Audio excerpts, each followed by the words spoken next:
ஒரு கோடை காலத்தில் கொதிக்கும் மதிய நேரம்.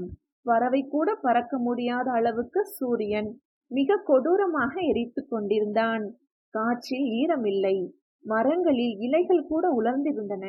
அப்படிப்பட்ட வெப்பத்தில் ஒரு கருப்பு நிறமான அறிவாளி காகம் தண்ணீர் தேடி வாடியபடி வானில் பறந்து கொண்டிருந்தது. கா கா என்று சற்றே சோர்வுடன் கத்திக் கொண்டிருந்தது. அதன் நாக்கு உலர்ந்தது. பல மணி நேரமாக ஒரு துளி தண்ணீரும் கிடைக்கவில்லை. இன்னும் கொஞ்சம் தேடினால் கண்டுபிடிக்கலாம், நான் கைவிடக் கூடாது என்று தன்னம்பிக்கையுடன் பறக்கத் தொடங்கியது.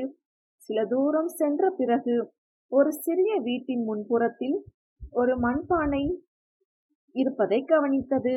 அதன் கண்கள் பிரகாசித்தன.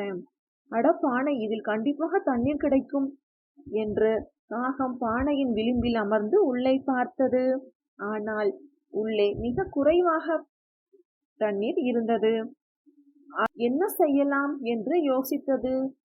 தண்ணீர் குடிக்க முடியவில்லையே என்று புலம்பியது. ஆனால் சில நிமிடங்கள் அமைதியாக யோசித்தது. திடீரென்று அதன் கண்களில் ஒரு புத்திசாலித்தனமான ஒளி பளபளத்தது.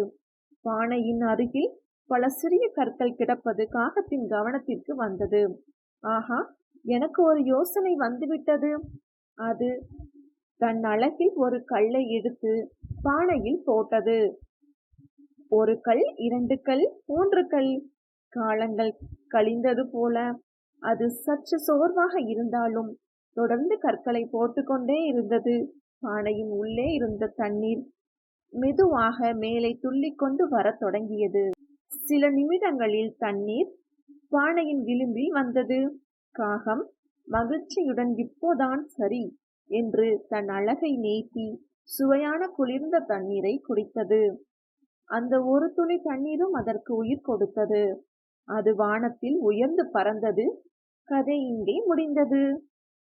இந்த கதையின் நீதி: சரியான நேரத்தில் நிதானமாக யோசித்தால் எல்லா பிரச்சனைகளும் தீர்வு கிடைக்கும். அறிவு, பொறுமை, முயற்சி 3ம் இருந்தால் எதையும் சாதிக்கலாம்.